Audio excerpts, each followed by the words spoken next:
Ada apa dengan Iran dan Amerika? Kita coba decoding tentang Iran. Kita ke sejarah Persia Iran yang memiliki anak bangsa Parsi atau suku Farsi. Di era modern wilayahnya adalah dari Pakistan, Afghanistan, Iran, utara Irak, hingga beririsan di Suriah dan Lebanon. Kita tidak perlu meluas sampai kekuatan Persia di abad ke-7 yang sampai Mesir dan Palestina. Nanti yang pro-Israel Yahudi pesek pada baper. Yang pro-Israel akan bawa cerita mundur sampai 5.000 tahun yang lalu mencari pembenaran dalil Israel adalah yang berhak atas tanah Palestina.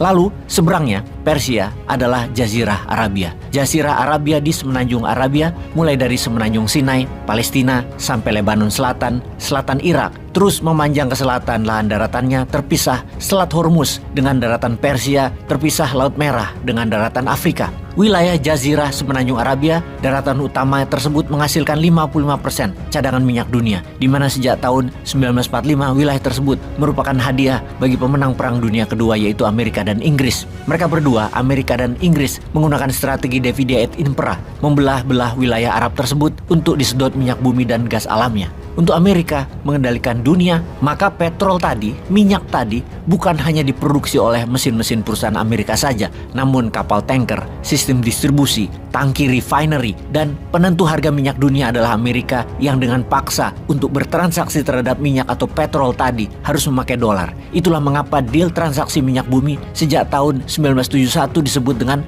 petrodolar. Dolar bukan saja sebagai alat bayar terhadap petrol, namun akhirnya dibuat jadi cadangan devisa semua negara. Lalu Amerika dan sekutunya menciptakan mesin yang haus petrol seperti mobil, motor, pesawat, kapal laut, dan lain sebagainya agar dunia kecanduan petrol. Amerika menciptakan dua hal yang membuat Amerika menjadi pengendali dunia, terutama bidang energi dan currency, menciptakan demand terhadap dolar, kemudian mengendalikan minyak bumi dunia.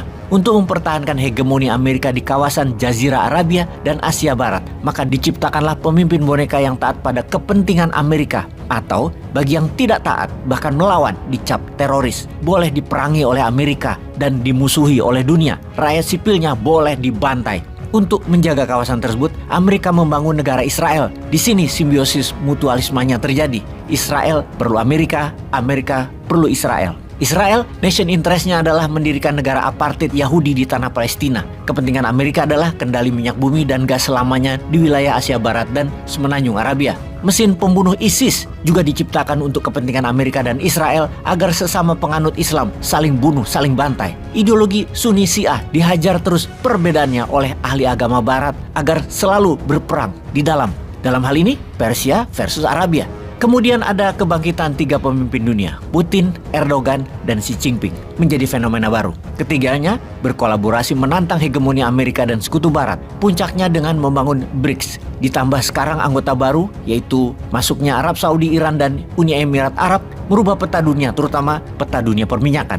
Di sini juga ada pemimpin muda baru di Saudi yang sangat modern dan progresif. MBS baru berusia 38 tahun namun memiliki misi Saudi 2030 yang bukan hanya menggeser menjadikan Saudi negara jasa dan properti, namun membuat Saudi akan menjadi negara yang memiliki kekuatan nuklir. Saudi Arabia akan menjadi negara superpower di tahun 2030. Wilayah Persia, ada Pakistan dan Iran yang punya nuklir. Di Jazirah Arab, ada Saudi Arabia. Apalagi keagresifan MBS, dia berdamai dengan Iran, pemimpin wilayah Persia ini. Amerika kehilangan pegangan.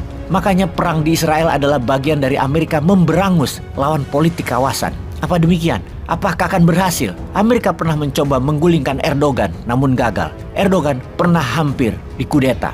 Upaya kudeta di Turki yang terjadi pada 15 Juli 2016, sebagian besar taruna muda militer yang menduduki jembatan Bosporus di Istanbul tersebut. Ribuan orang berkumpul di sana pada saat yang bersamaan, lalu tiba-tiba ada tembakan. 34 orang kehilangan nyawa. Setelah malam kudeta, setidaknya 16.000 taruna diberhentikan dengan dekrit. Surat perintah penangkapan dikeluarkan untuk 6.800-an taruna dan 352-nya menjalani hukuman penjara seumur hidup. Erdogan menuding kelompok yang dipimpin Fethullah Gulen yang kini eksil di Amerika serta operasi intelijen Amerika yang berada di balik upaya kudeta tersebut.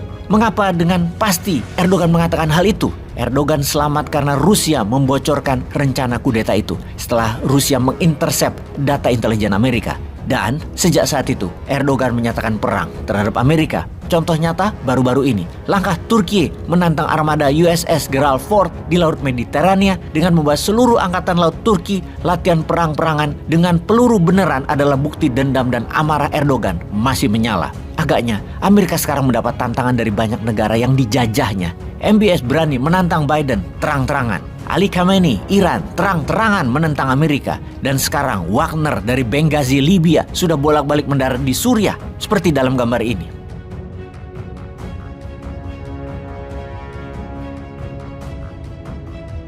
Juga seperti dalam video ini.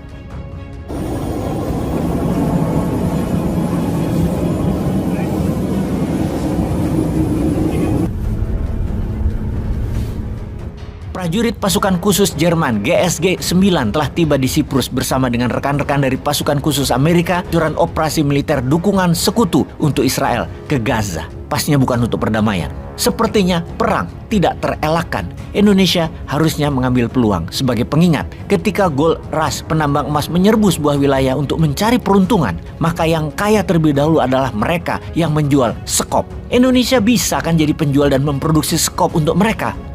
Paham nggak, yaitu para elit yang lagi kampanye, yang lagi memperebutkan anggaran APBN 2024-2029 sama urusan skop ini?